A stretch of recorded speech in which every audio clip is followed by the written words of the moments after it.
Hey everyone, welcome back to the channel. Mix here, and today I've got a massive update that is absolutely shaking the naval defense world. If you follow military tech, you've probably heard of the Royal Navy's ultimate destroyer of the future, the Type 83. This ship was supposed to be the crown jewel of the sea, the most advanced air defense destroyer ever conceived. But in a shocking update from late June of 2026, the British government officially scrapped the entire program. You heard that right, a multi-billion-dollar defense project has been completely cancelled. Instead, the UK is pivoting hard toward what they're calling the Common Combat Vessel, essentially a hybrid warship that acts as a drone command center. Today, we are going to dive deep into why a major naval power decided to ditch the traditional destroyer and what the future of naval warfare actually looks like. Let's get into it. First, let's rewind a bit to understand the original vision for the Type 83 program. The Royal Navy needed a next-generation warship to replace its aging fleet of Type 45 destroyers, which are nearing the end of their service life in the coming decades. The Type 83 was designed to be bigger, more advanced, and pack significantly more firepower.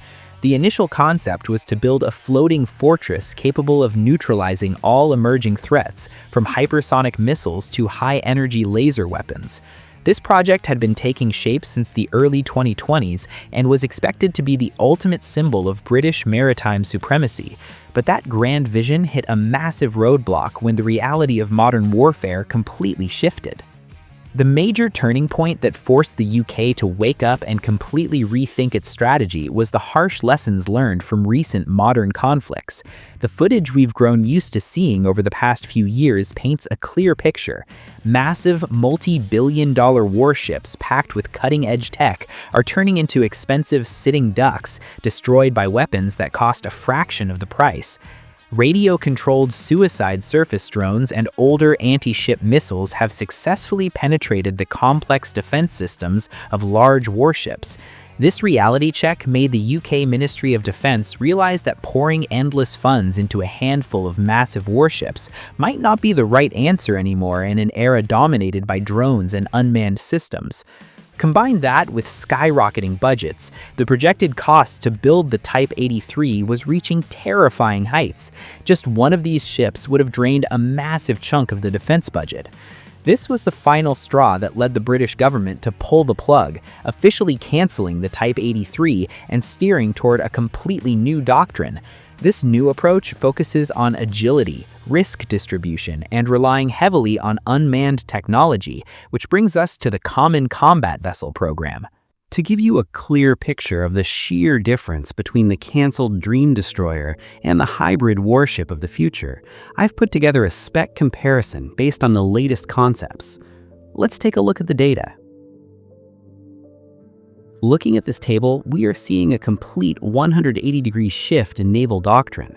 What's really crazy is that the Type 83 was originally designed to be a 10,000-ton behemoth, packing up to 128 VLS cells, a 57mm main gun, and a suite of defensive lasers. But the real shocker here is the price tag. If the UK had stubbornly pushed forward with this floating fortress, they would have been paying up to $3.3 billion for a single ship. By pivoting to the Common Combat Vessel concept, the projected cost drops to about $2 billion per ship. That's nearly cutting the budget in half, while delivering a platform that is actually built for the realities of modern warfare. What makes this new class so fascinating isn't just the lower price tag, it's the fundamental shift in how naval warfare is waged. The Common Combat Vessel won't just act as a traditional missile-slinging warship. Instead, it serves as a mothership, a floating command center. Its primary mission is to launch and coordinate massive swarms of combat drones, whether they are flying in the air, skimming the surface, or diving underwater. Picture a single warship deploying hundreds of drones simultaneously to create an intelligence and strike network. It forms a lethal web that is incredibly difficult for any adversary to counter. And because AI and computer systems are taking over so many traditional roles, this entire operation can be run by a crew of just about 100 sailors. But don't let the drone-centric focus fool you into thinking it lacks organic firepower. According to the data, this new class is expected to retain a massive 128-cell vertical launch system, matching the canceled Type 83. That means in addition to deploying drone swarms, the ship itself still has the teeth to unleash devastating long-range strikes. On top of that, it will feature high-energy directed weapons like the DragonFire laser system, which the UK has been developing for years. This provides an incredibly cheap cost-per-shot shield against close-range air threats. It is the perfect blend of overwhelming payload capacity and next-generation tech. Equally fascinating is the massive geopolitical question this pivot raises. If we look at Asian powers like China, they are rapidly pumping out massive traditional heavy hitters like the Type 055 destroyers, maxing out on size and conventional firepower. Meanwhile, Western powers like the UK are heading in the exact opposite direction, favoring medium-sized ships focused on drone quantity. This highlights a severe split in combat philosophy. One side believes in impenetrable fortresses of steel, while the other is betting on mechanical swarm tactics to overwhelm high-value targets. Even the US is watching the UK's Common Combat Vessel closely as the US Navy continues to develop its own ghost fleet of unmanned vessels. The UK's bold move to cancel the Type 83 makes them the prime testing ground for this new NATO doctrine. However, relying this heavily on advanced tech comes with a terrifying Achilles heel. When an entire warship is run by just 100 sailors and depends on AI to process and control a massive drone network, a huge question emerges. What happens during a severe cyber attack or intense electronic warfare? In modern combat, the thickest armor isn't made of titanium anymore. It's your firewall and your resistance to signal jamming.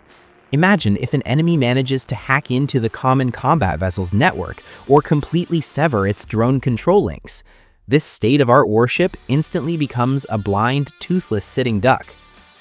Because of this threat, defense giants like BAE Systems and Babcock are forced to pour massive amounts of money into cybersecurity and unjammable communication networks. The arms race is no longer just about who can build a gun that shoots the farthest, it's about who can best protect their warship's electronic brain. These defense contractors are fiercely competing for this contract, with BAE Systems pitching a design evolved from the Type 26 frigate and Babcock offering a variant based on the Type 31. We expect to see at least 6 of these new ships entering service by the early 2030s, which is a significantly faster timeline than the original Type 83 plan. The UK's decision to scrap the board is a massive wake-up call to navies around the globe. The era of the lone, massive, do-it-all warship might be coming to an end. The transition toward hybrid warships operating alongside unmanned drone networks is quickly becoming the new gold standard for future naval warfare. Global superpowers, including the US and China, are undoubtedly keeping a close eye on this shift, and they might just have to go back to the drawing board for their own fleets. So what do you guys think? Is the UK making the right call by ditching the ultimate destroyer for a drone mothership? Do you think this hybrid concept will become the new global standard, or is there still a place for massive traditional warships? Let me know your thoughts down in the comments below. If you enjoyed this breakdown, make sure to hit that like button, share the video, and subscribe to the channel so you don't miss our next deep dive into military tech. That's all for today. I'm Mix, and I'll see you in the next one.